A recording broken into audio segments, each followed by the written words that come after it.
Hey, everybody, welcome to Digital Connections, where we bring in expert advice to connect you with the services and resources to build a successful business and ultimately to create the life of your dreams. This show is for entrepreneurs, business owners, and anyone interested in running a side hustle to their current 9 to 5.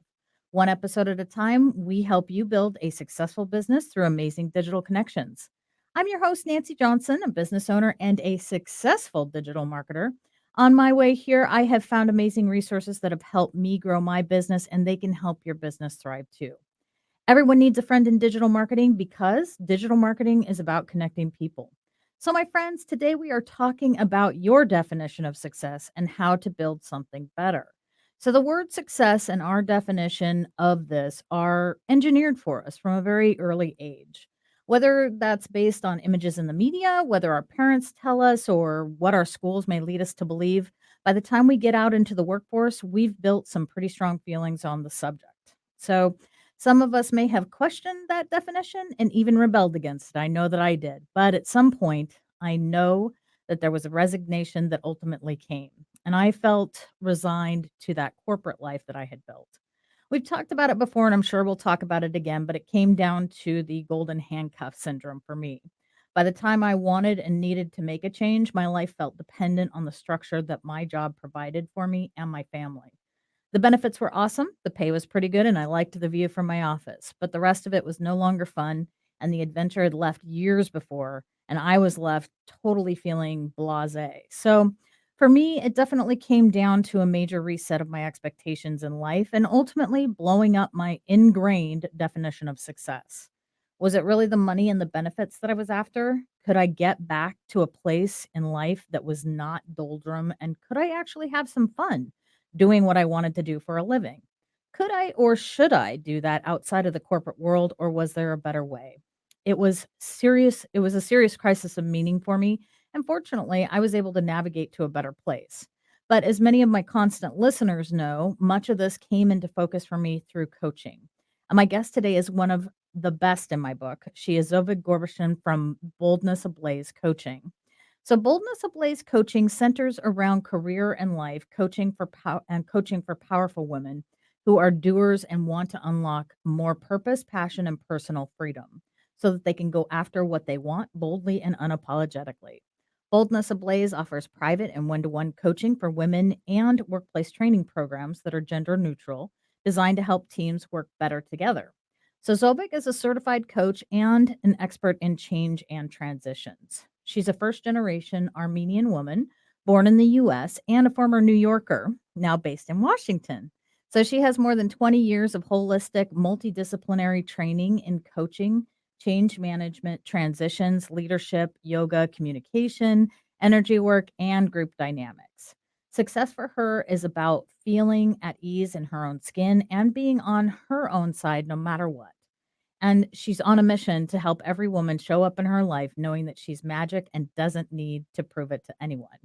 While that sounds like a pretty tall order, Zovig is here to help us understand how she does it in her coaching and how we can do some of this on our own as well. So Zovig, welcome to the show. Thank you, Nancy. I'm happy to be here. Yeah, and I do have to say, this is interesting because this is the first time that we're back in the studio. I don't wanna necessarily date this episode, but, yeah, so this is the first time that we're in the studio after, some time out due to the pandemic, so this is pretty fun, and I'm glad that you're my first guest in Oh, I here, love it. so I love it. I'm so happy to be here. I feel so excited to be in a studio like this. I Thank you. know, it's very cool. Yeah. So, tell me about the philosophy that, kinda guides your business. Well, I think ultimately what I want to do is be able to coach women so that they feel awake, alive, and fully permitted to go after what they want. And what they want what every woman want looks different. Slightly different, largely different, whatever that is. I want my clients to feel that are permitted, they have the capacity, they have the tools, and that it's what they want to do to live the life that feels the best for them is what they should go after, Mm, right? mhm. Without rules, without concern for what people think, um, without the inner dialogue that can get in the way, and all those blocks and stories and limitations that we have picked up and made our own over the years, just let those go so that we can go and as they say, you do you. And I really believe that, like, what works for me might not work for you, but if it works for you, you should do that. That is Mm. where you should be. And so ultimately that's what drives every interaction I have with any woman I meet, especially with my clients. And that's kind of what your business does is really Yeah. bring them to those the to be able to see that kind of Yeah. for themselves. Yeah. It's about building awareness, and there as much awareness as we can get so that they can unlock. They don't have to build the confidence, they just need to unlock it. Mm. It's already Mhm. there. You just need to let it free. Mm. Yeah, which is hard to, fathom sometimes Yeah. when you're listening to that voice in your head, I Yeah. think. Yeah. Yeah, mhm.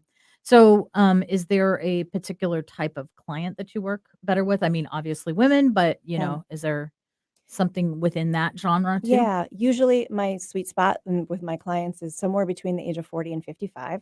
She's usually a professional. She's been working for 15, 20, 25 years, um, has created a fair amount of success for herself. She understands what she's capable of doing. She knows she can create. She knows she's incredibly confident, skilled, smart, and creative.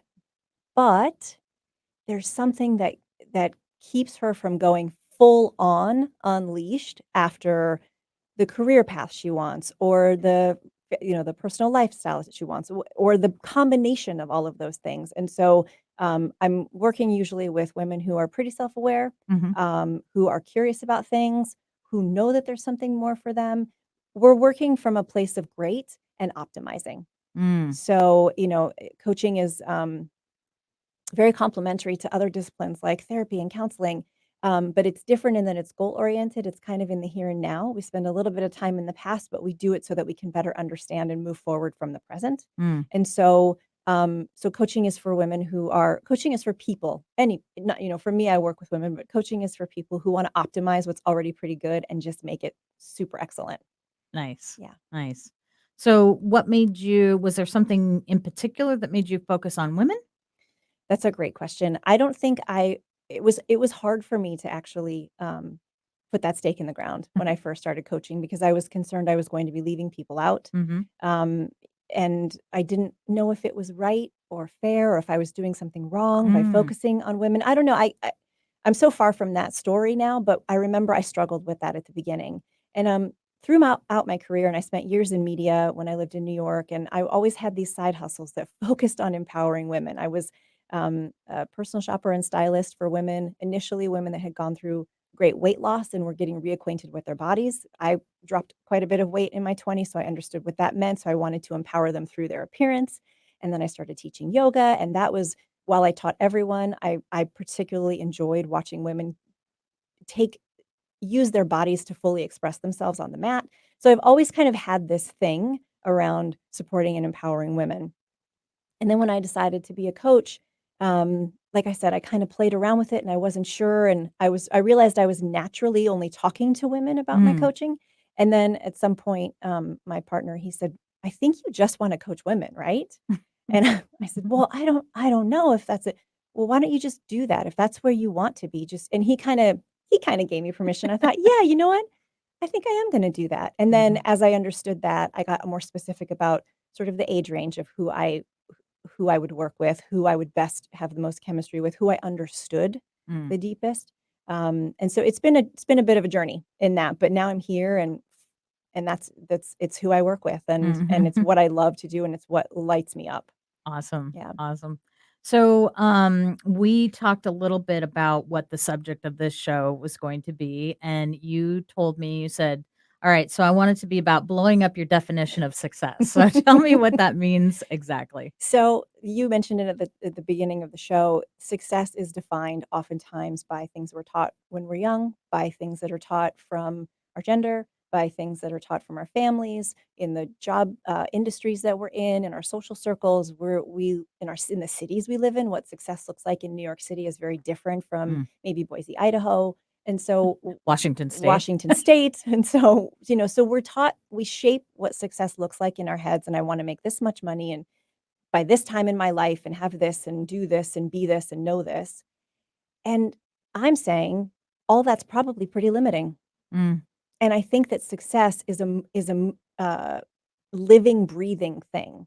It is not it doesn't have a finite definition.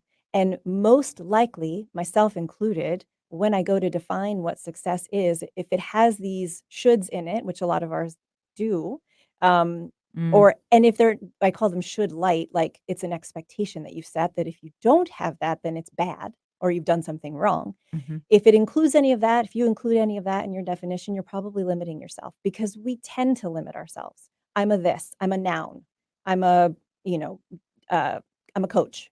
I'm way more than a coach. Mhm. You know, in my life as a person, as a woman, I'm way more than a coach. So if I'm defining my success only by that parameter, by that noun, by that word, I'm limited. So let's blow it up and blow it up multiple times so that you can rethink and redecide what's good for you, what's success for you in the moment now. You know, at Yeah. 43, I know I feel like I know where I'm going for now Mhm. and what I'd like to accomplish for now. Mhm.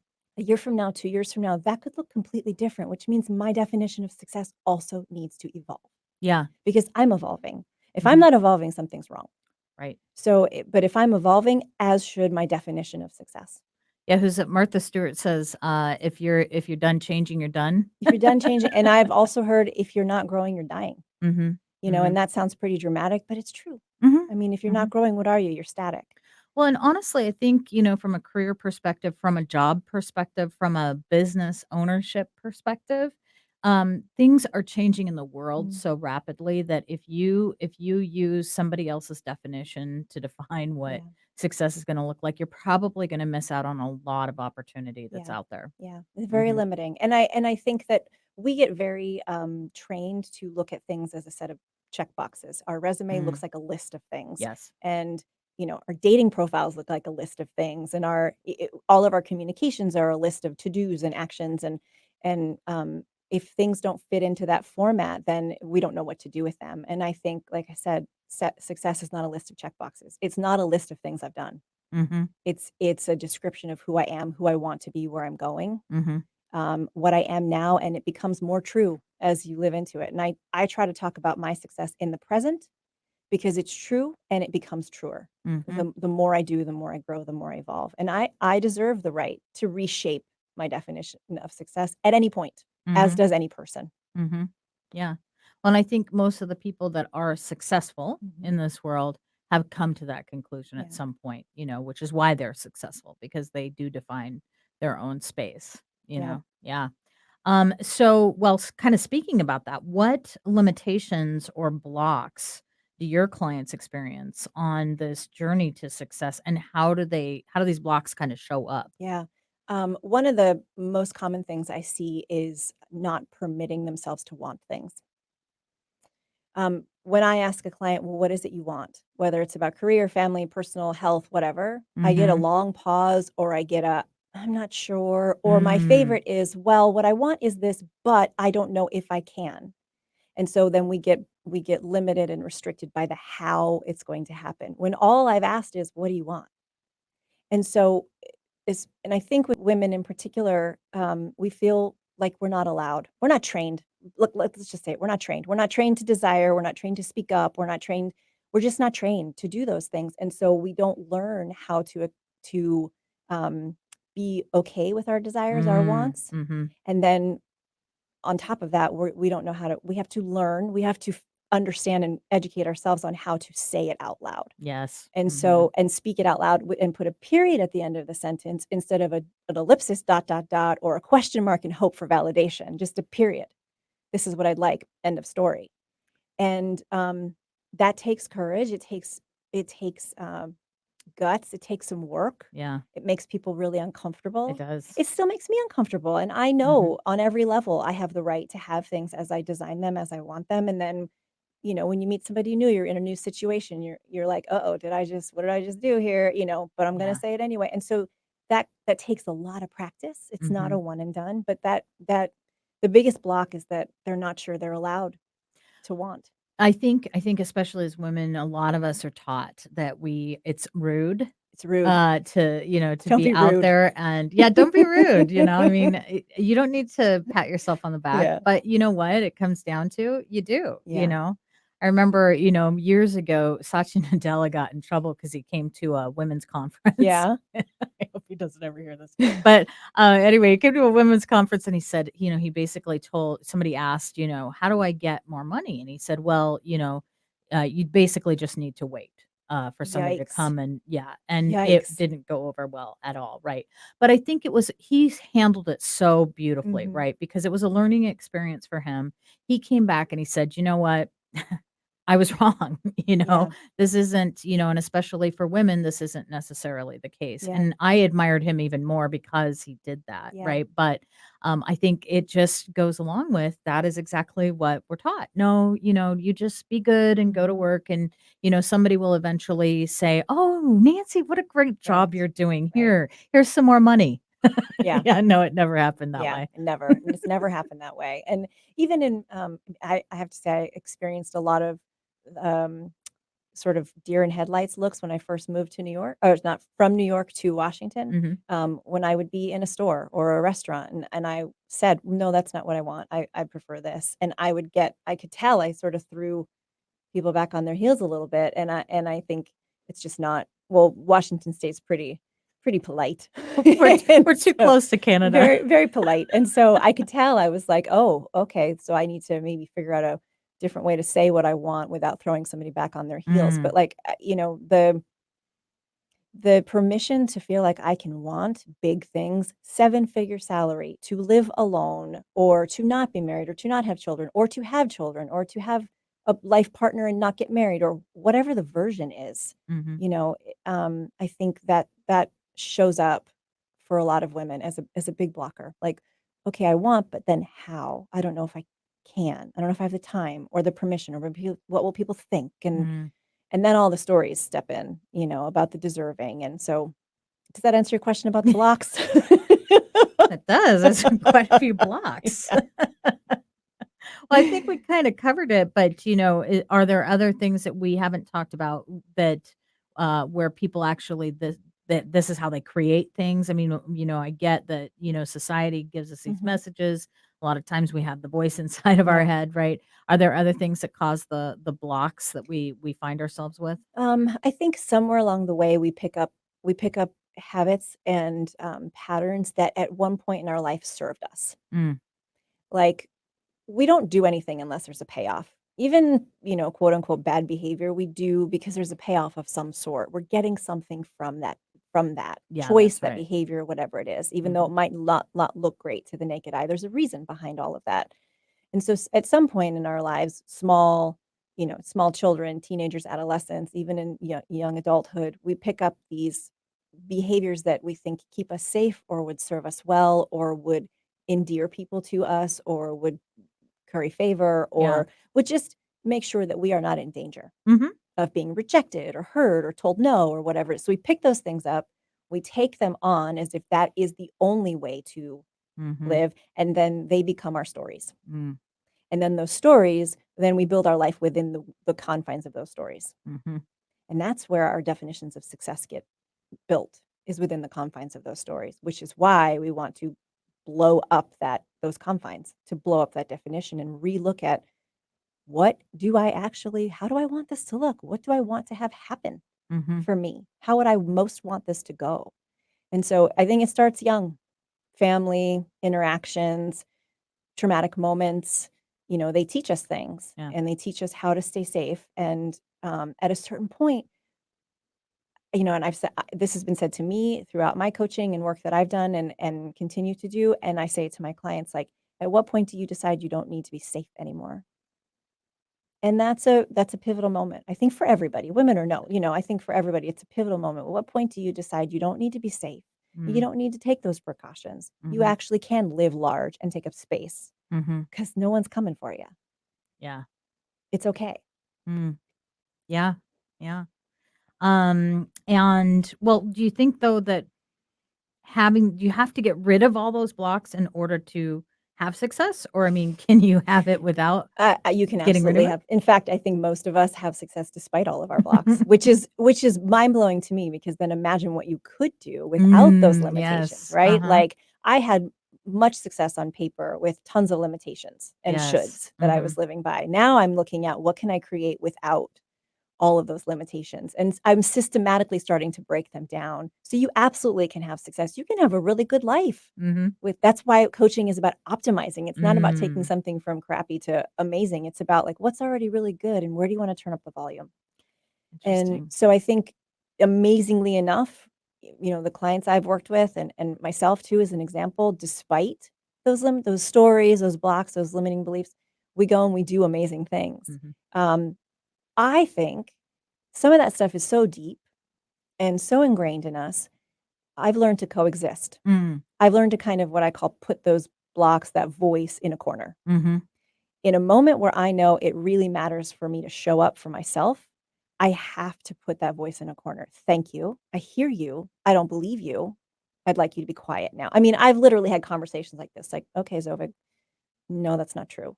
So I'm going to put that aside. I can pick it up when I'm done and Yeah. keep living it if I want. But for now, I'm going to put it to the side. And so I think coexisting is actually a win. Interesting. Yeah. I do. I Yeah. think coexisting with the voice, that little inner gremlin, demon kind of thing is a win. And if you can separate yourself, I mean, we're talking about serious mindfulness there, right? Yeah. That's Mhm. that's a big deal. Do you think though that that those blocks sometimes even if we are successful, I feel like those blocks probably kept me from seeing that I was successful Yeah. as well. Oh yeah. And therefore hence I couldn't enjoy being successful even though I was, Yeah. you know. Yeah. Mhm. Oh, yeah, I mean, these blocks, this voice, whatever you wanna call it, they do a real number on us. Yeah. Like, they blind us to what we have achieved. Mhm. I mean, I've spoken to clients and potential clients that have done amazing things in their life and then have the nerve to say to me, "I don't think I'm a high achieving woman." I'm like, "You must be joking. You just ran off a litany of things you've done in the last 20 years that are incredibly mind-blowing to me, and you're telling me you have the nerve to tell me you're not a high achieving woman." So, I think no matter what, there is a way to coexist and there's a way to move through that and break it. I think you absolutely can break these things down Mhm. and, Mhm. be on your side. And that's why that's part of my definition of success is being Mhm. on my own side Yes. so that I can see when I've achieved something and Mm. I can congratulate myself because not people aren't walking around ready to except the people that really love you. People aren't walking around ready to like you said, here you go, Nancy, have this paycheck. Thanks for Yeah. doing a great job. Yeah. That's not how it works. Mhm. Everybody's too busy worrying about themselves. Yeah. So we have to be our own biggest fan. Mhm. And if you are too busy in your blocks and your stories, you're going to miss out on all the stuff you are actually creating Yeah. and the impact you have really had. Yes. Mhm.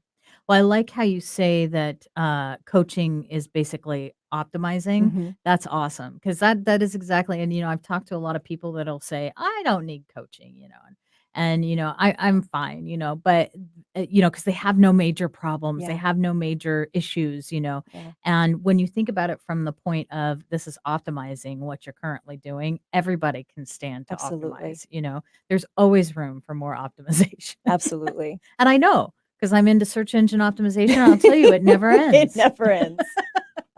So,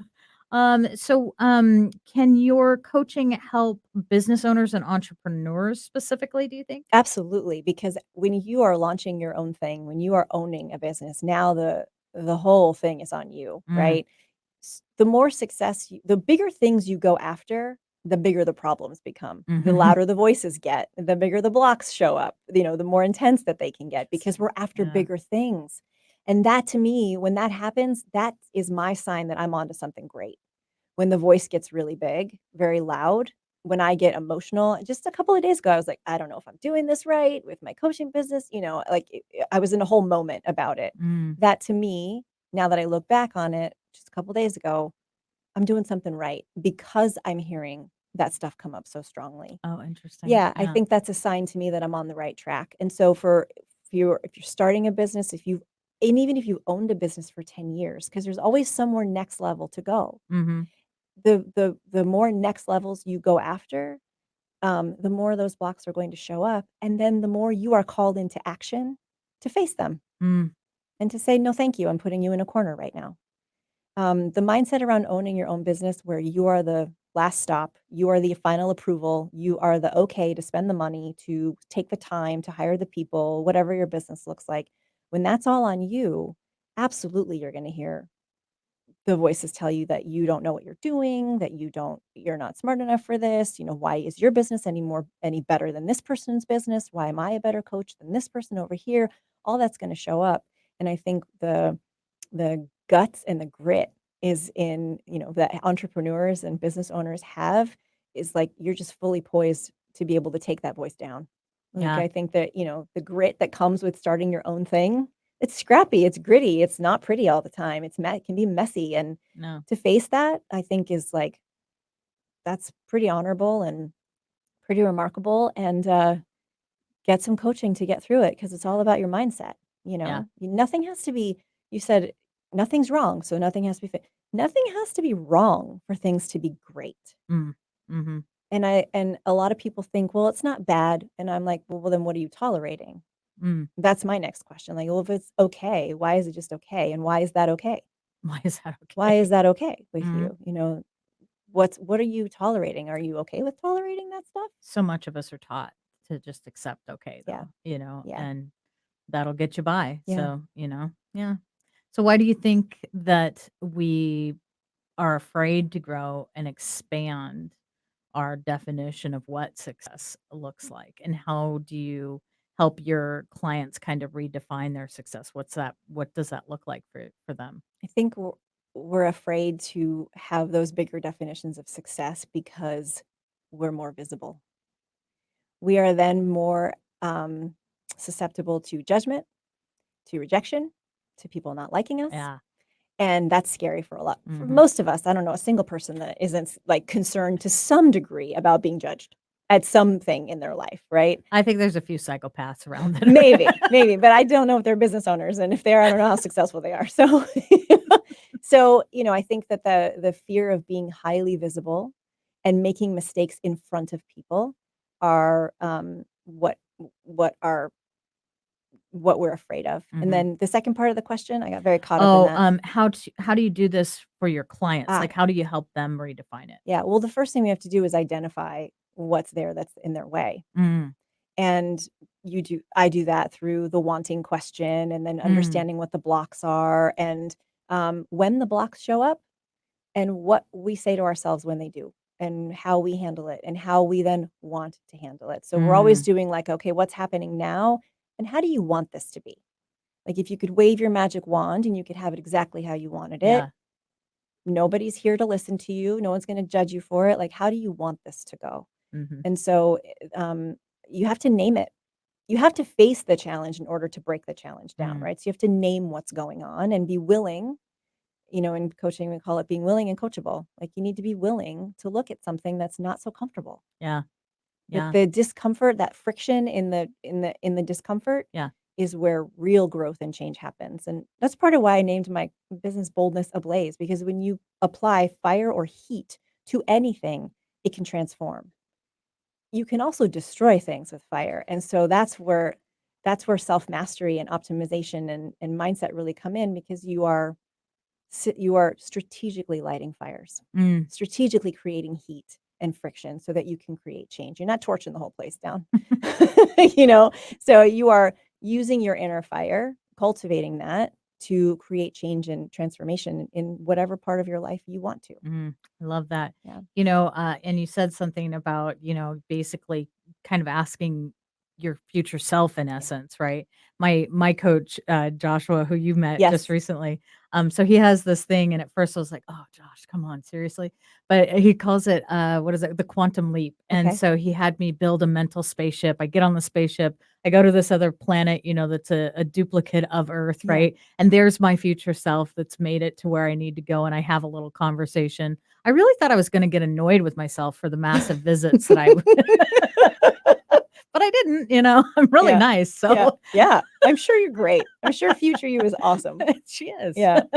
Yeah, that's you have to, part of creating a vision for yourself in the future, you have to actually create the vision. What do you want it to look like? What do you want to be talking about? How do you want to be feeling? And actually, that's another great one is in coaching, we focus on feeling. Mm, How do you want to feel about this? Mm. Because you're feeling this way about this. How do you want to feel about it when you're done doing the thing, when you've made the choice, when you've had the conversation? And sometimes when we get stuck in the how, I go to feeling. How do you want to feel about it? And that usually unlocks something, tapping into how you feel about it so that you can create that future vision for yourself. That makes perfect sense. I mean, it's what we talk about in marketing, right? Is how you make people feel, Yeah. and that's really how you make connections with people Yeah. is, through their feeling. And so, yeah, it makes complete sense. That's awesome. So, what can someone do to help themselves, even if they don't have a coach like Mhm. you? Mhm. Um, I would say the I would say they're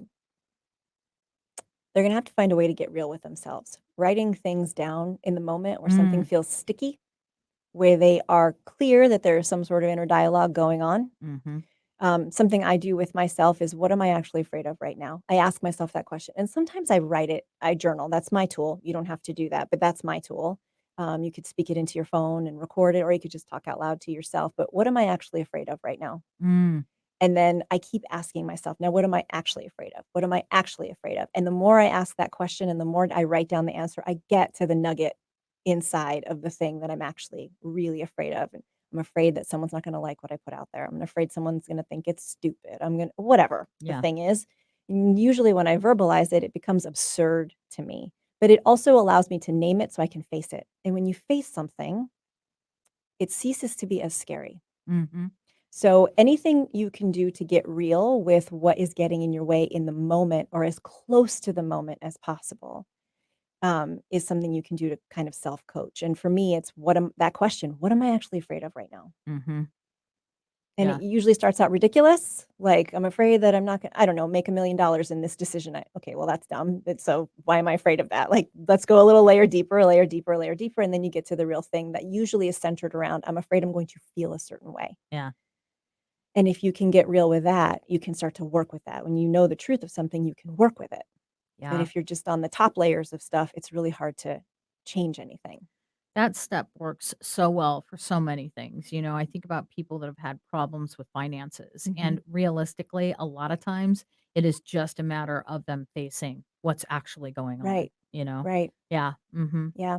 So, and I don't know if you were planning on mentioning this, but that book that you suggested to me, Mhm. I love that book, and I Crazy think good. crazy good. Yeah, Mhm. and the author's name is Steve Chandler. Steve Yeah. Chandler, and oh my goodness, what a great book, and what a great first step for people Yeah. that maybe can't afford coaching right now or feel that they can't afford Yeah. it. I think that's probably a great like eye opening exercise for people Yeah. too. Steve Chandler's books are phenomenal. He takes concepts that are kind of like, "Oh my god, how did I not think of that?" Of course, and the way he describes them, he makes them so bite-sized and so accessible. Yeah. And the one distinction that I love the most in that book is trying to decide versus choosing. Mm, And you ever talk to anybody and they're like, "Well, I'm trying to decide if," and I'm like, "What are you trying to decide? You either choose or me too, we either choose or we don't." mhm. Trying to decide is being in the thinking of it. Choosing is actually taking action. Yeah. And so for me, that's actually a great distinction in my life. Like when I say, "Well, I'm trying to think of a way," I'm either doing it or I'm not. Yeah. And I'm trying to decide how to, what does that even mean? It doesn't mean anything. Like, let's take some action here. Right? And so I love that book. It's so easy to understand and there's so many aha moments in Absolutely. there. Yeah. Mhm. So, how possible is it to, actually, we kind of already talked about that, Yeah. about the limited definition. Yeah. It's sort of the same thing, I mean, the question was, how possible is it to have success even with limited definition? Very, Yeah. Mhm. Mhm. very. Yeah, Yeah. but it's not as fun. It's not as fun. No, and Mhm. you are by limited. Mhm. There's you're By limited by definition. definition. And I always say to potential clients, "Look, you don't need coaching. You want coaching." And there's a big difference between needing and wanting Oh, that's something. great. When Yeah. you want something, you're showing up for it. When Mhm. you know you need something, it almost, I need to do this. Then it sometimes becomes a should. Yes. And we rebel against shoulds Yeah.